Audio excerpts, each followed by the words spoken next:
I'm like, well, I got a sitter for your grandma, and we went and got some Coke, and we celebrated my 21st birthday. And being the smart ass, because, you know, she's related to me, I could see her being, you know, but grandma, he was shot in September, and your birthday is in February. I'm like, I know, but that was some really good Coke. You guys have been awesome. Thanks so much. Barbara Paris, everyone. Let her hear it. All the way from Denver, Colorado. She brought snow with her, too. Thanks, Barbara. All right, we're going to keep the show rolling right along. The next guy coming to the stage is playing clubs all over this city. You're going to love him. Put your hands together for Sam Fortenbaugh.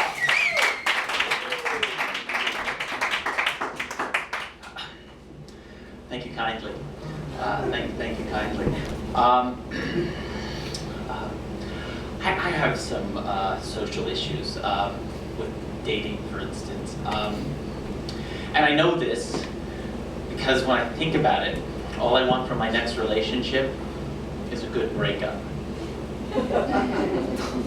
I just want it to end well. You know, I mean, why would you go into a relationship if it wasn't going to end well? You know, not in a spiral of arguments and emails and a young lady putting your personal foibles on her Facebook page, because that's part of her process. No, I know that's a terrible thing to say, but I mean, let's face it. Most relationships don't end in marriage. Most marriages don't end in marriage. I mean, I hear someone getting married, I just figure it's the first step in their breakup. I, surprise, have not been married. I look on the bright side. I think I've saved myself at least one divorce. Unlike the rest of my family. My father, my mother, my sister, my sister, my sister. Only person who hasn't been divorced in my family is my younger brother. Because he's 4 years old. You have a 4-year-old brother. It's a little awkward, you know, I tell people I'm gonna, you know, hang out with my brother. All right, you know, they figure go to the sports bar, have a couple beers, watch the game. No, we're hanging out at his Fisher-Price Laugh and Learn project table. Have a couple juice boxes. Watch the Wiggles. Father's 74 years old. Yep.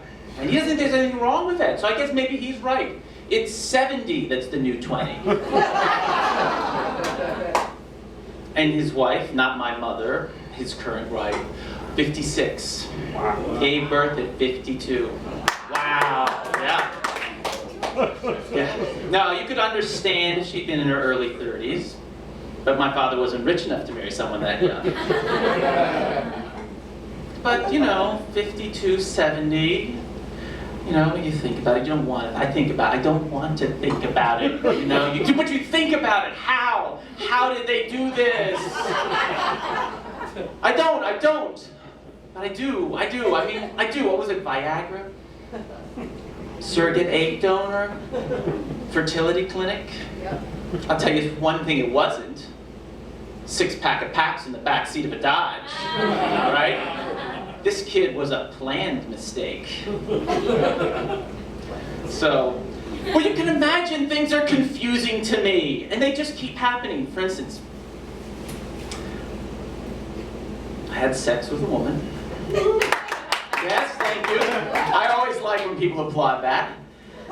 And after we're done, she looks at me and she says, "Are you sure you're not gay?"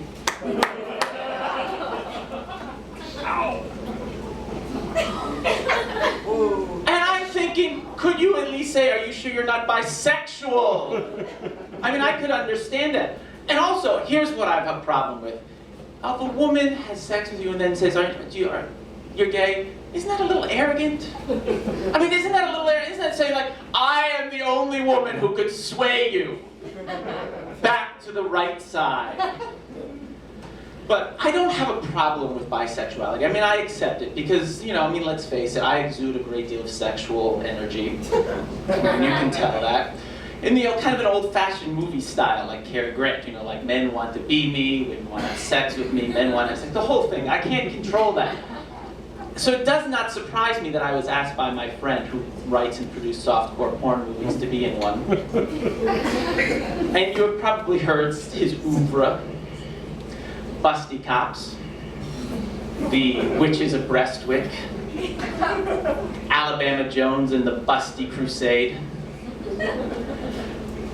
And so he wanted me to play a doctor or some kind of scientist, and I thought, well, you know, because I have moral standards, and I thought, do I really want to be in a project where my face could be the last thing a man sees while he's masturbating? Because it could happen, you know, I mean, I could see it happening. You know, I'm in this movie, there's this man, he's crisscrossing the country selling tiles, bathroom tiles. He's in Iowa, he's just had a terrible meeting in Des Moines. He checks into the La Quinta Inn. The La Quinta Inn. La Quinta Inn. And he needs to relax himself. He calls down to the front desk, he orders $9.95 and puts it on the thing as home and, you know, in-room entertainment. And his troubles start to melt away. You know, and starting to, and just as he reaches climax, I have my close-up. And it is the thing burned into his psyche. Now, I don't know if any of you are at a lack of imagination for tonight, but I will stand still for a second so that you can remember this. No, I don't mean, you know, I don't mean to be light, because, you know, masturbation, it's almost like a dime a dozen. The last thing I think our society has to deal with is bestiality. I'm just going to throw it out. Sex with a sheep. And I thought, what is the deal? So I figured, you know, because is it all right? Is it not all right? I have problems with the sheep. So I called up PETA, People Ethical Treatment of Animals. And I said, is it okay to have sex with a sheep? Because I figured these people would be the ones to care. They said, so long as the sheep consents. And I said, how do you know they consent? Is it bah, bah, bah?